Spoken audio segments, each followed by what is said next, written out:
Today, we will be exploring 2 caving expeditions that went horribly wrong. In the first story, a diver is struck by nitrogen narcosis, only to be left behind by her teammate. In the second, an explorer loses his grip while trying to escape and falls 40 feet.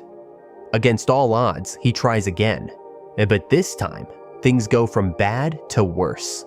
Stick around to see how it all unfolds. And as always, viewer discretion is advised. On December 31st, 1990, near the Santa Rita Mountains, Kevin Sears and his friend were off chasing another adventure. At just 21 years old, they'd already explored plenty of caves and felt sure of themselves as they returned to Agua Caliente cave one last time before the new year. Tucked into the limestone hills just south of Tucson, Arizona, the cave had called them back, this time to go even deeper. The weather outside was cold, but the 2 young men didn't dress for the chill. Their tennis shoes weren't ideal, offering little ankle support, but they'd managed fine with them before. Each of them carried just one flashlight, their only source of light. Slung over Kevin's shoulder was 50 feet, around 15 meters, of half-inch thick polypropylene rope. The rope Kevin carried was crucial. It would help them get down a vertical drop known to cave explorers as the loop pit. At around 11 a.m., they squeezed through the upper entrance, a tight gap in the hillside, just big enough for one person at a time. The tunnel quickly narrowed, and they had to crawl on their hands and knees over jagged stone that scraped at their bare arms and legs. They didn't have a map. Instead, they were counting on memory from a previous trip when they had followed the loop in a counterclockwise direction and made it as far as the white sand room. This time, they planned to go the opposite way, taking the clockwise route through the cave. After about 8 minutes of careful movement, they reached the loop pit, a steep vertical drop plunging 40 feet or around 12 meters, down to the cave's lower level. They tied their rope to a solid rock sticking out of the wall, gave it a firm tug to make sure it was secure, and got ready to descend. But without proper rappelling gear, the kind experienced cavers used to safely control their descent, they were relying on pure strength and caution. One by one, they lowered themselves down the rope using just their hands, a risky technique that demands serious upper body strength. With the pit behind them, they pushed on, continuing their clockwise journey through tight tunnels that sometimes opened up into larger spaces where they could finally stand upright. By 1 p.m., they arrived at the white sand room, a chamber about 30 feet wide, just tall enough to stand in, with soft, pale sediment crunching under their feet like sand. They swept their flashlights across the walls, looking for the passage they had used during their last trip. But minutes turned into 30, and they still couldn't find it. Every corner, every opening looked the same. The rock formations played tricks on their memory, and the deeper they went, the more it felt like they were walking in circles. Panic started to creep in. They realized they were lost. Still, one thing gave them hope. They had stuck to a single path, always moving in the same direction. The only option now was to turn back and climb up the rope at the loop pit. It was 1:30 p.m., and with growing concern about time, they began retracing their steps. The way back felt longer, fatigue was kicking in, and with every step, doubt grew. Were they even heading the right way? But they stayed calm and trusted their instincts. Their flashlights, once bright and strong, were starting to fade as the batteries wore down. Then, finally, a wave of relief. They spotted the loop pit. They had made it back. Now, all that stood between them and the exit was the climb. At the bottom of the shaft, Kevin got ready. He looked up at the small, distant circle of black that marked the upper level. Gripping the rope tightly, he began the climb, hand over hand, foot by foot, into the darkness. The rough rope dug into his hands, and as sweat built up, his grip started to slip, but he kept going. Almost at the top, with his muscles burning from the climb, Kevin hit a problem, a patch of smooth, slippery rock known as flowstone. It had formed over thousands of years from water slowly running down the cave walls, leaving behind a hard, glassy surface. His tennis shoes, now dusty and worn, couldn't grip it at all. For a moment, he hung there, dangling in the dark, holding on with just the strength of his arms. Then, his grip gave out. The fall only lasted a few seconds, but to Kevin, it felt like forever. As he dropped, he instinctively wrapped his arms around his head. Then, impact. The crash knocked the air from his lungs, but somehow he wasn't seriously hurt. In pain and shaken, he lay still for a moment, catching his breath. Then, pushing past the fear, he stood up and approached the rope again. He wasn't giving up. Kevin started climbing once more, his arms shaking with exhaustion and leftover adrenaline. Again, he reached the slick flowstone. Again, his feet slipped. But this time, as he fell, something went horribly wrong. Kevin landed hard. Pain shot through his leg and hip like fire. He lay on the dusty cave floor, cheek pressed against the cold ground, barely able to breathe through the waves of agony. Every attempt to move sent sharp jolts through his body. It was clear, his upper leg, possibly even his pelvis, was broken. He couldn't walk, he couldn't climb. Trapped deep underground with no way out, Kevin was now living every cave explorer's worst nightmare. His friend knew there was no choice. He had to leave Kevin behind and go for help. Climbing back up the rope alone was tough, but fear and urgency gave him strength. When he finally stepped into the afternoon sunlight, it felt unreal after hours in the cave's choking darkness. But the nearest phone was still miles away, across rough and rocky terrain. It was close to 3 p.m. when he finally reached help and placed the emergency call, triggering a massive rescue effort. By 7 p.m., the Southern Arizona Rescue Association, or SARA, was officially notified. The first thing the rescue team focused on was checking his condition and making sure he was stable. They gently strapped him to a backboard to keep his spine and broken bones from shifting. They also started an IV to give him fluids, but didn't offer any food, water, or painkillers, just in case emergency surgery was needed once he reached the hospital. Getting someone out of a cave is nothing like a regular rescue. It's a whole different kind of challenge. The team had to set up 4 separate hauling systems, rope and pulley setups designed to move someone safely up steep, vertical sections of the cave. For almost the entire route, Kevin was belayed, tied in with safety ropes to make sure he didn't fall again, as rescuers slowly, carefully moved him through tight, twisting passages. These weren't tunnels meant for stretchers or backboards. Every inch was a struggle. At 11:15 p.m., almost 12 hours after first entering the cave, Kevin was finally hauled back up through the loop pit, the very place where everything had gone wrong. At the top, rescuers carefully moved him into a Stokes litter, a special basket stretcher made for tough rescues like this. When Kevin was finally pulled out through the lower entrance at 2 a.m. on New Year's Day, the freezing night air hit him hard.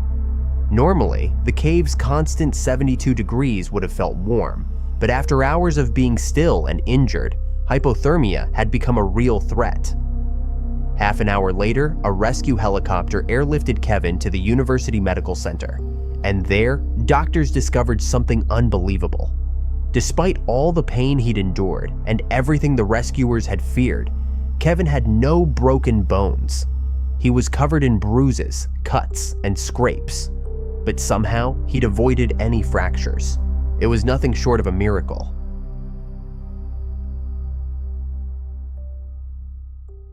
Medvedenius Spilia, also called Monk Seal Cave, is the longest cave on the beautiful Basivo Island, stretching an impressive 524 feet. It got its name from the Mediterranean monk seal, a rare and fascinating creature that used to live in these waters. The cave's entrance is breathtaking. Soaring up to 88 feet high, it almost feels like stepping into another world. This entrance, known as Poseidon's Gate, leads into the longest partially submerged sea cave on the eastern Adriatic coast. Back in the 1960s, monk seals started disappearing from the Adriatic Sea, but in recent years, they've slowly returned. Inside, sunlight filters through at just the right angles during certain times of the day, creating a magical glow. But after about 131 feet, the cave narrows too much for boats to continue. Interestingly, monk seals can hold their breath for up to 10 minutes, allowing them to explore the cave far beyond where humans can go. Haley McCarthy and Stacy Liam became dive buddies after discovering their shared passion for exploring the underwater world. They first met during their open water diving certification and quickly formed a strong friendship. From that day on, they stuck together, always encouraging and supporting each other in their diving adventures. As they gained more experience, Haley and Stacy set their sights on a bigger challenge: cave diving certification.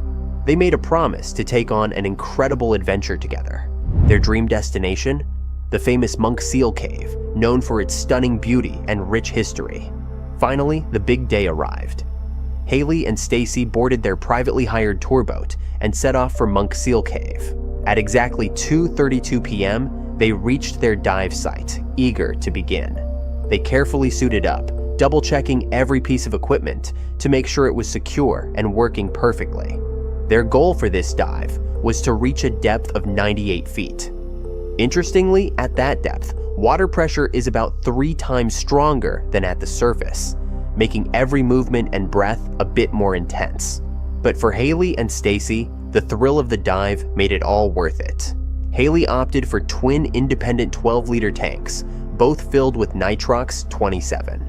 To make her ascent safer, she also carried extra stage cylinders with different gas mixes, nitrox 40 and nitrox 80 for decompression. Stacy, on the other hand, chose to use a rebreather which was set up with Trimix 12/60 as the diluent.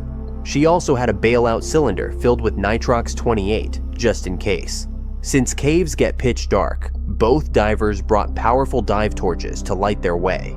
Taking a deep breath, they slipped beneath the water, ready to uncover the mysteries of Monk Seal Cave. As they descended, the scenery changed. The cave ceiling loomed overhead, and the light faded into deep blue darkness. The water was crystal clear, revealing a hidden world few get to see. After a moment, they paused at 13 feet for a bubble check, a quick safety step to ensure their gear was working perfectly with no leaks. Then, with everything in order, they continued their dive, finally reaching their target depth of 98 feet.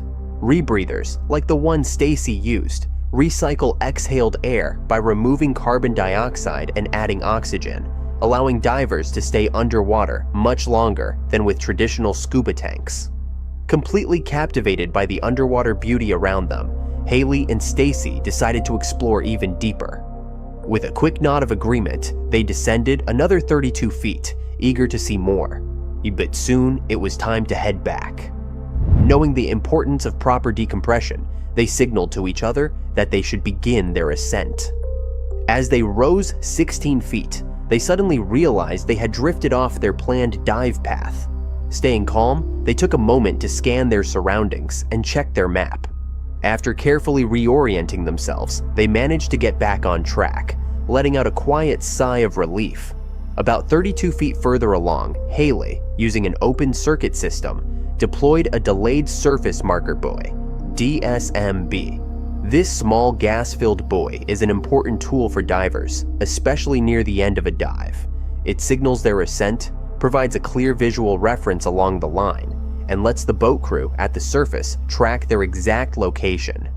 As Stacy continued her ascent, rising about 18 feet from their last position, she deployed her own DSMB. After successfully releasing it, she noticed that Haley had moved roughly 6 feet above her.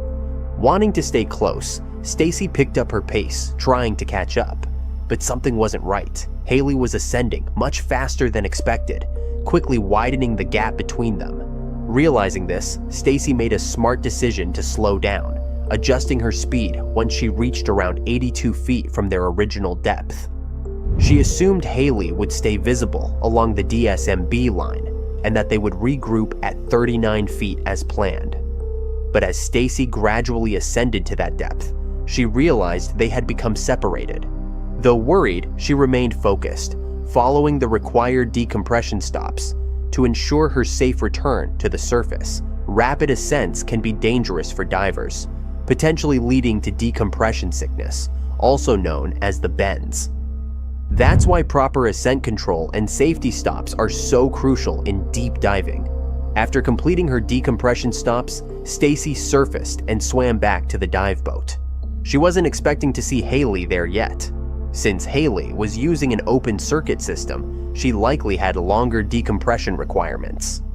Then, something caught Stacy's eye. Haley's DSMB was still floating upright, with about half of it submerged. A growing sense of unease settled in. As the minutes passed, Stacy grew more concerned. After waiting about 35 minutes, she asked the boat crew to move closer, hoping to spot bubbles that might indicate Haley's location. But even after repositioning, there were none in sight. Determined to find her friend, Stacy suited up and dove back into the water. She swam about 65 feet toward the DSMB, scanning the depths. When she got closer, she spotted the reel still attached. But Haley was nowhere to be found. With no other option, Stacy surfaced again to alert the boat crew that her friend was missing. When the crew retrieved the reel, they noticed something strange.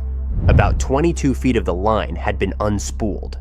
This only deepened the mystery of what had happened to Haley. Realizing the urgency of the situation, the dive boat skipper wasted no time. A mayday call was sent out, and nearby boats were alerted to join the search. A total of 6 boats, including an RNLI lifeboat, sprang into action. They scanned the surface, hoping to catch sight of Haley. Every minute that passed without a sign of her only added to the growing fear. But, despite their efforts, she never appeared. With no other options, 2 experienced divers were sent down for a search and rescue mission. After carefully combing the depths, they finally found Haley at 72 feet, floating lifelessly in the water. It was the heartbreaking confirmation they had dreaded. Her body was gently brought to the surface, where the waiting lifeboat crew solemnly witnessed the tragedy unfold. As the team examined Haley's diving gear, they found something puzzling. All her cylinders were still full of gas, and her regulators were working perfectly.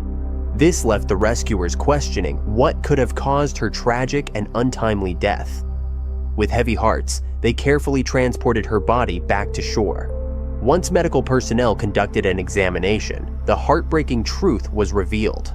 Haley had suffered a heart attack. While diving is generally safe with proper training, underlying heart conditions can increase the risk.